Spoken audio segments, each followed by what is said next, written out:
Aksi nyata Modul 3.2 Pemimpin dalam pengelolaan sumber daya melalui identifikasi 7 modal atau aset di SMP Negeri 2 Pasangkayu disusun oleh Arman, SPD, calon guru penggerak Angkatan 6 Kabupaten Pasangkayu. Tujuan pembelajaran khusus dan mekanisme aksi nyata Modul 3.2. Calon guru penggerak mengidentifikasi secara kolaboratif bersama warga sekolah tentang aset, kekuatan, sumber daya yang dimiliki sekolah. Pada tahapan akhir dari siklus pembelajaran merdeka, calon guru penggerak mengidentifikasi sumber daya sebagai aset, kekuatan yang dimiliki sekolah. Identifikasi sumber daya sekolah dilakukan secara kolaboratif agar semua warga sekolah dapat bersama-sama mengetahui dan memanfaatkannya untuk peningkatan kualitas pendidikan. Hasil dan proses pemetaan secara kolaboratif dapat dilaporkan dalam bentuk yang sesuai dengan kreativitas calon guru penggerak, misalnya berupa foto atau video dan lainnya. Dokumentasi dari proses ini akan dinilai pada kunjungan pendampingan individu ke-6. Sekolah sebagai ekosistem pendidikan merupakan sebuah bentuk interaksi antara faktor biotik, unsur yang hidup, dan abiotik, unsur yang tidak hidup. Kedua unsur ini saling berinteraksi satu sama lain sehingga akan menciptakan hubungan yang selaras dan harmonis. Dalam ekosistem sekolah, faktor-faktor biotik ini akan saling mempengaruhi dan membutuhkan keterlibatan aktif satu sama lainnya. Faktor-faktor biotik yang ada dalam ekosistem sekolah diantaranya adalah murid, kepala sekolah, guru, staf, tenaga kependidikan, pengawas sekolah, orang tua dan masyarakat di sekitar sekolah. Selain faktor-faktor biotik tersebut, faktor-faktor abiotik juga berperan aktif dalam menunjang keberhasilan proses pembelajaran yang diantaranya adalah faktor keuangan, sarana dan prasarana. Pendekatan berbasis kekurangan dan pendekatan berbasis aset. Pendekatan berbasis kekurangan akan fokus pada yang mengganggu atau yang kurang atau yang tidak berfungsi. Segala sesuatu akan dilihat dari sudut pandang negatif. Pendekatan berbasis aset merupakan cara praktis menemukan dan mengenali hal-hal positif dalam kehidupan dengan menggunakan kekuatan sebagai tumpuan berpikir. Keberhasilan sebuah proses pembelajaran sangat bergantung pada cara pandang sekolah pada dirinya dalam membangun dan merangsang kreativitas ekosistemnya untuk menunjang keberhasilan tujuan pendidikan yang ingin dicapai sebagaimana yang telah tertuang dalam visi dan misi sekolah tersebut. Ada 7 aset, modal utama sebuah komunitas, yaitu 1. Modal manusia, pengetahuan, kecerdasan, dan keterampilan. 2. Modal sosial, norma dan aturan, kepercayaan dan jaringan. 3. Modal politik. 4. Modal agama dan budaya. 5. Modal fisik, bangunan dan sarana prasarana. 6. Modal lingkungan, alam. 7. Modal finansial. Persiapan identifikasi 7 modal, aset di SMP Negeri 2 Pasangkayu dilakukan dengan tahapan melibatkan aktor utama di sekolah. Hari pertama, sasarannya adalah suara murid. Hari kedua, sasarannya adalah guru dan tenaga kependidikan. Hari ketiga, sasarannya adalah kepala sekolah. Hari keempat, sasarannya adalah kepala sekolah, guru, staf, murid dan wali murid. Sasaran pertama, suara murid. Hari pertama yaitu Senin, tanggal 6 Maret tahun 2023. Calon guru penggerak melakukan kunjungan kelas untuk berdiskusi tentang persiapan keikutsertaan murid pada kegiatan identifikasi 7 modal, aset di SMP Negeri 2 Pasangkayu pada hari Sabtu, tanggal 11 Maret tahun 2023. Murid perlu dilibatkan dalam kegiatan identifikasi 7 modal, aset di SMP Negeri 2 Pasangkayu untuk menumbuhkan karakter kepemimpinan murid yang diwujudkan melalui aspek suara murid. Sasaran kedua, guru. Hari kedua yaitu Selasa, tanggal 7 Maret tahun 2023 diskusi dengan guru tentang persiapan kegiatan identifikasi 7 modal, aset di SMP Negeri 2 Pasangkayu. Calon guru penggerak menyampaikan pentingnya mengidentifikasi aset atau modal sekolah, berkaitan dengan peran guru sebagai calon pemimpin dalam pengelolaan sumber daya di sekolah. Pada tahap ini guru diharapkan memiliki pengetahuan awal tentang aset, modal sekolah. Sasaran ketiga, kepala sekolah. Hari ketiga yaitu Kamis, tanggal 9 Maret tahun 2023 diskusi dengan kepala sekolah tentang persiapan kegiatan identifikasi 7 modal, aset di SMP Negeri 2 Pasangkayu. Calon guru penggerak menyampaikan pentingnya mengidentifikasi aset atau modal sekolah, berkaitan dengan peran kepala sekolah sebagai pemimpin dalam pengelolaan sumber daya di sekolah. Pada tahap ini kepala sekolah diharapkan memiliki pengetahuan awal tentang aset, modal sekolah. Sasaran keempat, seluruh stakeholder yang ada di sekolah. Hari keempat, yaitu tanggal 11 Maret tahun 2023 rapat dengan semua stakeholder yang ada dan membahas tentang identifikasi 7 modal, aset di SMP Negeri 2 Pasangkayu. Calon guru penggerak memandu mengidentifikasi aset atau modal sekolah dan peran masing-masing stakeholder dalam mewujudkan visi sekolah.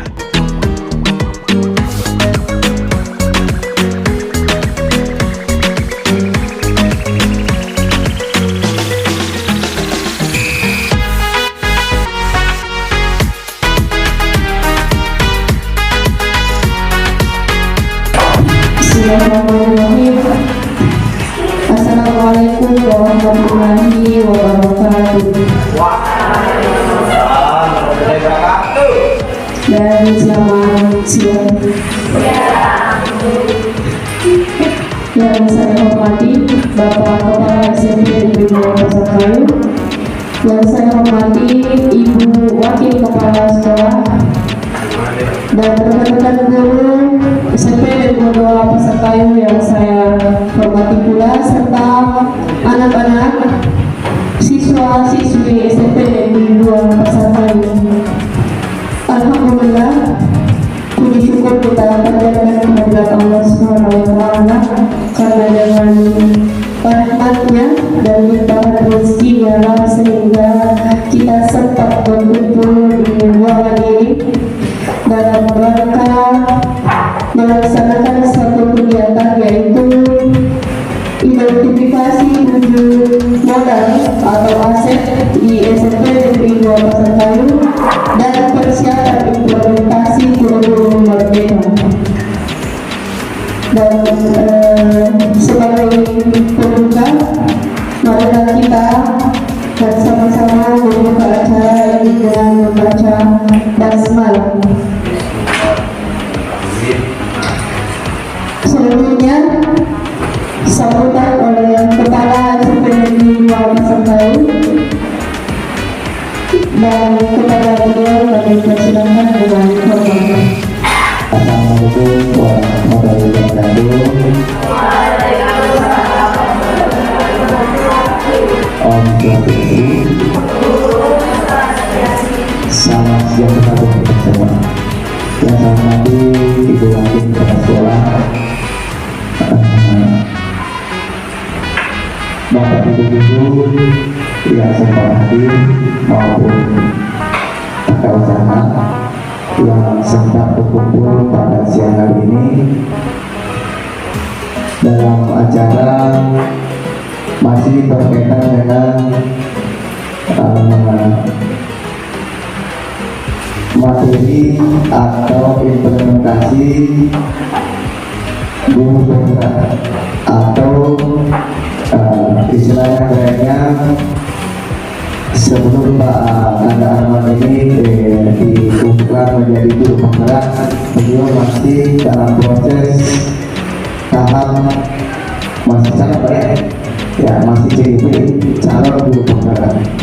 Nantinya kalau sudah selesai materi yang ada pelaksanaan kegiatan guru penggerak, maka beliau sudah disebut guru penggerak. Ya, itulah paradigma perubahan guru yang ada. Selanjutnya, pemaparan materi yang akan dibawakan oleh Bapak Arman SPD, calon guru penggerak Angkatan 6 Kabupaten Pasangkayu, yang akan membawakan materi identifikasi guru modal atau aset di SMP Negeri 2 Pasangkayu dan persiapan implementasi kurikulum mereka. Dan kepada Bapak kami persilakan. Jadi alhamdulillah pada hari ini kita bertemu di ruangan ini dalam rangka kegiatan yang sangat penting untuk sekolah kita ke depannya. Jadi saya agak mengerti yang disampaikan oleh moderator bahwa saya akan menyampaikan materi. Jadi tugas saya hari ini sebenarnya bukan menyampaikan materi, tapi menjadi fasilitator. Jadi fasilitator yang dimaksud di sini adalah misalnya Bapak dan Ibu akan belajar naik sepeda. Jadi bukan saya yang pintar naik sepeda, tapi Ibu yang pintar naik sepeda. Jadi seperti itu filosofinya. Calon guru penggerak bukan orang yang ahli, tapi orang yang bisa mengajar rekannya untuk bergerak. Jadi bukan kami tidak serba tahu, tapi yang tahu adalah Bapak dan Ibu.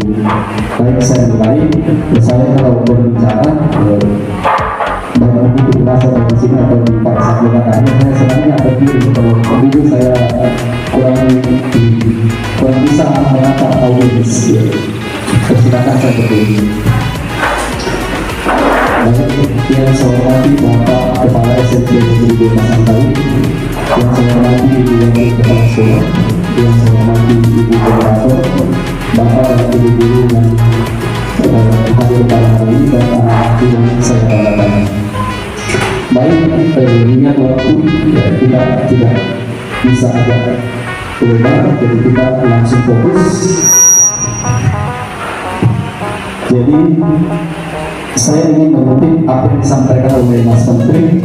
Beliau mengatakan kalau sebuah guru bergerak siap bertransformasi, maka kapal besar yaitu Indonesia pasti akan mengalami perubahan. Ini yang disampaikan Mas Menteri. Jadi dari situ dasarnya hari ini kita akan coba melihat atau mengidentifikasi bagian apa aset yang ada di SMP Negeri 2 Pasangkayu. Jadi kita mungkin pernah mengalami di masa kecil ketika kita berjalan, tiba-tiba ada orang buas mengejar kita. Kita tidak sengaja lari sekencang-kencangnya. Padahal sebelum kita dikejar, ketika mungkin waktu itu kita bisa lari, kita mungkin mengeluh capek dan sebagainya. Tapi ketika kita dikejar oleh hewan tertentu yang buas, maka kita akan lari sekencang-kencangnya. Itulah potensi yang sebenarnya kita punya. Bagaimana kita mengurangi potensi itu? Maka kami bicara dengan penggerak bilang untuk menggali potensi tersebut dari Bapak dan Ibu guru kita dan anak-anak yang akan menjadi juga manusia hebat di 2045, generasi emas. Ya.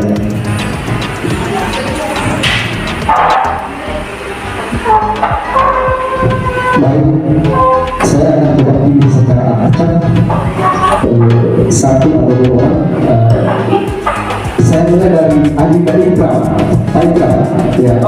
Kira-kira kalau dari 4 kategori di atas yang di sini ada manusia dari kita lihat dari akar sampai ujung, kira-kira Adita Ikram ada di posisi mana? Bisa menyebut angka atau bisa menyebut huruf, misalnya A, B, C, atau D. Sekarang maksudnya Ya, saat ini sebagai guru Adita Ikram ada di posisi mana? C. C. antara 15 dan 19. Ya, kita lihat posisi 14, ya 15 ya, di sini ya 15 sampai 19. Maksudnya tidak ada jawaban satu tidak ada. Tidak. Posisinya gambarnya sekarang dia posisi A, satu semula, enam itu di balik itu. 1 sampai 9. Oke, di sini posisinya. Kalau tidak susah, selama bersekolah di SMP Negeri 2 Pasangkayu, saya akan menunggu apa kesalahan. Ada di posisi di mana dia? Tiga. Dia sementara ini beranjak, dia sementara ini berubah. Jadi ini tidak ada jawaban benar atau salah, ini adalah refleksi kita. Sekarang kalau kita lihat ini terdiri dari komponen biotik dan abiotik. Jadi sekolah itu ibaratnya sebuah ekosistem. Ada yang hidup, ada yang tidak hidup. Kalau yang hidup misalnya murid kepala sekolah, guru, ya, misalnya penjaga kantin, ujian sekolah dan sebagainya. Kalau yang tidak hidup, ya ada cobaan, ada sarana prasarana dan lingkungan alam. Ya. Baik, saya lanjut dulu. Kemudian gambar kedua, ini kita akan mencari tahu sebenarnya cara pandang kita ada di posisi mana. Dari timur dulu, kalau ibu hasilnya kira-kira ada lubang dan ada bubukan. Kalau sekiranya ibu hasilnya ada di tengah sini, ibu hasilnya akan memandang ke arah mana.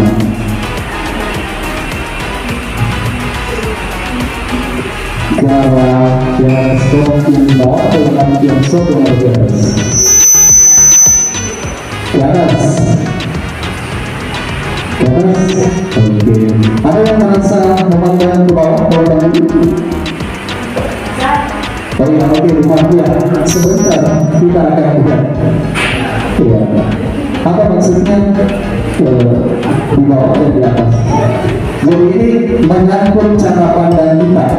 Kalau kita memandang semua yang ada di depan kita adalah sesuatu yang bisa kita manfaatkan, inilah yang disebut dengan aset based thinking. Ya, jadi semua yang ada di depan kita anggap aset. Anak-anak kita aset sebenarnya. Sebentar kita lanjut juga. Kemudian kalau cara pandang kita selalu ke bawah, semua yang ada di depan kita itu tidak akan sebagai masalah. Nah, itu. Nah, tapi di sini tidak ada benar, tidak ada keliru karena kita baru memulai. Oke, kita akan lanjut. Kemudian apa setidaknya? Kurang lebih seperti bedanya. Kalau kita berpikir berbasis kekuatan, asset based approach, atau kita menggunakan pendekatan berbasis kekurangan, maka ini akan muncul. Kita selalu fokus kepada masalah, berpikir pada masalah utama, selalu mengidentifikasi kebutuhan dan kekurangan, fokus mencari bantuan, merancang proyek untuk menyelesaikan masalah. Jadi selalu kita fokus kepada masalah. Sementara kalau kita berpikir berbasis aset atau kekuatan, kita fokus terhadap apa yang kita punya. Misalnya kita punya sepeda, ada yang jalan kaki, kita punya sepeda, kita gunakan sepeda, kan kita jalan kaki, karena kita malu, berarti kita berpikirnya dari fisik, sepeda tak bagus, seperti itu. Kemudian berpikir tentang kesuksesan, kita menapa masa depan. Ya, kita dapat berpikir apa yang ada saat ini, kita fokusnya ke masa depan. Kemudian kita bisa mengorganisasikan kompetensi dan sumber daya. Ini yang akan kita lakukan nanti. Kemudian merancang rencana berdasarkan visi dan kekuatan, melaksanakan rencana aset telah diprogramkan. Kemudian gimana sih dokumentasi berpikir aset? Seperti ini, ada anak kita, siswa kita di kelas kepala. Ya, kalau kita berpikirnya berbasis kekurangan, defisit, maka kita akan menganggap mereka itu keras kepala. Sudah mau menunggu ini bisa seperti itu. Tapi kalau kita berpikir berbasis aset atau kekuatan, Ini sebenarnya ini tumbuh minum matangnya itu apapun di depan dihadapi. Ya. Kemudian ada anak kita cara saya kita bisa ubah paradigma kita, cara pandang kita, yaitu ternyata sudah berkomunikasi, pandai mengeluarkan isi pikiran, cuma belum terkontrol. Kemudian ada anak juga mungkin melihat orang paling hebat dengan teman-temannya, tapi dia ini kalau dipandang dari segi aset atau kekuatan, dia ini adalah anak yang berani mengungkapkan pandangannya. Kemudian ada anak yang penakut, misalnya sepeda bergetar, sungai motor bergetar. Kalau dalam pandang kita ubah, sebenarnya dia ini adalah anak yang waspada, anak yang selalu hati-hati. Ya. Kemudian ada anak yang kaku, sebenarnya dia itu selalu melihat peraturan, dia tidak mau melanggar, makanya dia kaku. Ya. Kemudian ini ada pendidikan, ubah cara kita memandang sesuatu, maka sesuatu itu akan berubah. Ya. Kemudian menurut saya, apakah kita akan tetap seperti dulu, atau kita akan belajar untuk berubah, atau setelah pertemuan hari ini saya akan segera berubah. Ya. Jadi kita ubah cara pandang kita tadi dari berpikir defisit menuju berpikir aset. Ya.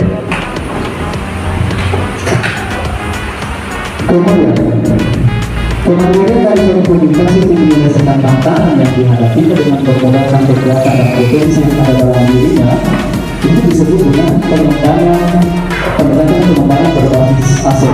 Ya. Aset based community development, kalau bukan salah seperti itu, ABCD. Ya. Kemudian pendekatan itu berfokus pada potensi atau aset yang dimiliki. Nah, ini bisa kita lakukan kalau kita sudah mengidentifikasi apa yang kita punya, aset apa yang kita punya. Kemudian, masalah ada 7 aset yang akan kita identifikasi, kurang lebih ada 7 kelompok. Yang di sini yang pertama adalah aset manusia, itu paling atas. Kemudian ada aset sosial, politik, agama dan budaya, fisik, lingkungan alam, dan terakhir finansial. Saya akan bagikan ini catatan identifikasi. Saya sudah kirim di buku contoh seperti apa yang saya lakukan di depan. Baik, terkait masalah identifikasi 7 modal atau aset di SMP Negeri 2 Pasangkayu, kebetulan kami dapat mengenai aset modal finansial dari sempat perhatikan di paparan materi bahwa aset modal finansial yang dimaksud itu adalah sumber pendanaan dari sekolah itu sendiri. Nah, kebetulan saya sempat juga lihat-lihat tadi, oh ternyata ada yang berhubungan atau ada yang bersifat dengan masalah pekerjaan saya secara pribadi. Jadi ada 4 khusus di SMP 2 ini untuk saat ini yang saya perhatikan, ada 4 sumber finansial atau aset finansial yang ada. Pertama terkait masalah dana bos, kemudian ada dana rutin, kemudian ada beasiswa atau BSF siswa atau PIP siswa, kemudian ada istilahnya dana. Kalau khusus untuk dana bos, ya perannya sangat membantu terkait masalah pembiayaan dan operasional sekolah. Kemudian dana rutin, ya namanya dana rutin berarti peran pemanfaatannya terkait masalah pembiayaan rutinitas yang ada di sekolah, baik itu masalah pegawai, siswa dan sekolah itu sendiri. Kemudian beasiswa, perannya di SMP Negeri 2 itu sendiri terkait masalah sebagai penunjang biaya atau pemberian alat pembelajaran atau untuk kebutuhan siswa itu sendiri terkait masalah pendidikannya. Kemudian yang terakhir terkait masalah dana, ini dana perannya sebagai bentuk pembiayaan dalam hal-hal pembangunan atau pemeliharaan sarana dan prasarana yang ada di sekolah, terutama di SMP Negeri 2 Pasangkayu. Terima kasih. Assalamualaikum warahmatullahi wabarakatuh. Adapun judul yang kami dapat adalah agama dan budaya. pertama yang kita tulis adalah organisasi keagamaan Muhammadiyah, NU, dan Wahdah Islamiyah. Peran atau manfaatnya adalah memperdalam ilmu agama. Yang kedua, pesta budaya, pesta panen dan pesta nelayan. Peran dan manfaatnya menimbulkan kecintaan kita terhadap budaya. Adapun yang ketiga, agama Islam, Kristen, Hindu, Katolik, Buddha bisa menjadikan kita seseorang yang lebih taat dan lebih baik. Adapun yang keempat, kearifan lokal, adat istiadat yang sejalan dengan nilai-nilai Pancasila. Peran dan manfaatnya memunculkan atau mewujudkan rasa toleransi kita bersama. Saya ini mohon pertemuan ini menambah pintu atau lebih dan kurangnya saya dengan Pak Arman tidak akan keluar atau tutup kata yang kurang berkenan tolong dimaklumi dan dimaafkan. Saya akhiri dan ucapan Assalamualaikum warahmatullahi wabarakatuh. Selamat siang. Modal manusia. Modal, aset teridentifikasi adalah 1. SDM yang berkualitas, yang meliputi guru berkualifikasi S1, S2, bersertifikat pendidik, menguasai TIK dan calon guru penggerak, pengawas, pegawai dinas pendidikan dan bupati. 2. Murid. 3. Stakeholder pendidikan, meliputi komite sekolah dan tokoh masyarakat. Peran aset tersebut dalam komunitas adalah 1. SDM yang berkualitas memiliki peran dalam mengorganisasikan sekolah untuk mencapai visi komunitas. 2. Jumlah murid yang memadai merupakan bonus demografi dalam meningkatkan mutu pendidikan. 3. Stakeholder pendidikan menjadi mitra dalam mendukung pencapaian visi dan misi komunitas sekolah. Modal sosial. Modal, aset teridentifikasi adalah 1. Komunitas dan organisasi, meliputi KKG, MGMP, MKKS, PGRI, IGI, PMI, Karate dan perguruan silat. 2. Lembaga pemerintahan, organisasi perangkat daerah dan unit kerja, meliputi Basarnas, Puskesmas, Polri, dan TNI. Peran aset tersebut dalam komunitas adalah 1. Komunitas dan organisasi di bidang pendidikan menjadi wadah bagi guru dan murid untuk pengembangan kompetensi. 2. Lembaga pemerintah secara rutin aktif memberikan penyuluhan kesehatan, puskesmas, tanggap bencana, Basarnas, dan guru tamu latihan PBB ketika MPLS, TNI, Polri. Modal politik yang teridentifikasi adalah 1. Proses demokrasi meliputi pilkada, pemilihan ketua organisasi siswa intrasekolah, rapat rutin guru, staf dan kepala sekolah. 2. Anggota legislatif. 3. Pemerintah daerah meliputi bupati, kepala dinas, kepala BKSDM. Peran aset tersebut dalam komunitas adalah 1. Proses demokrasi memberikan pendidikan politik bagi murid agar selalu menghargai perbedaan. 2. Partai politik melalui anggota legislatif memberikan masukan kepada Pemda untuk peningkatan mutu pendidikan. 3. Pemerintah daerah berperan dalam mengatur distribusi guru sesuai dengan kebutuhan setiap sekolah. Modal agama dan budaya. Modal, aset teridentifikasi adalah 1. Agama meliputi agama, organisasi keagamaan, tokoh agama dan perayaan hari-hari besar keagamaan. 2. Pesta rakyat meliputi pesta nelayan, pentas seni pada hari jadi Kabupaten Pasangkayu. Peran aset tersebut dalam komunitas adalah 1. Modal agama berperan dalam mendidik kader-kader umat yang mencerminkan budi pekerti luhur, mencegah dan memfilter budaya asing yang tidak sejalan dengan nilai-nilai kebajikan dalam agama tersebut. 2. Pesta rakyat menjadi ajang bagi sekolah untuk melestarikan warisan budaya bangsa Indonesia. Modal fisik. Modal, aset teridentifikasi adalah 1. tanah dan bangunan, ruang kelas, perpustakaan, laboratorium, kamar mandi, ruang inklusi, kantor, kantin, ruang usaha kesehatan sekolah. 2. Infrastruktur, kendaraan dinas, jaringan internet, sumur, jalan, jembatan, alat peraga, komputer, alat olahraga, lapangan olahraga. Peran aset tersebut dalam komunitas adalah 1. Tanah dan bangunan sebagai tempat berlangsungnya proses belajar mengajar. Tanpa tanah dan bangunan, maka proses belajar mengajar tidak akan bisa berjalan. 2. Infrastruktur berperan untuk menunjang dalam pelaksanaan pembelajaran dan kemajuan pendidikan. Modal lingkungan, taman, empang atau tambak, pantai, sungai, perkebunan kelapa sawit, udara bersih, air bersih yang mendukung pengembangan sekolah. Peran aset tersebut dalam komunitas adalah lingkungan, alam, sekitar menjadi sumber belajar bagi murid. Sekolah yang berada di lingkungan pantai tentu dapat mendesain pembelajaran yang mengajarkan tentang ekosistem pantai. Sekolah yang terletak di pedalaman akan mengajarkan tentang tanaman, air dan udara bersih sebagai sumber kehidupan.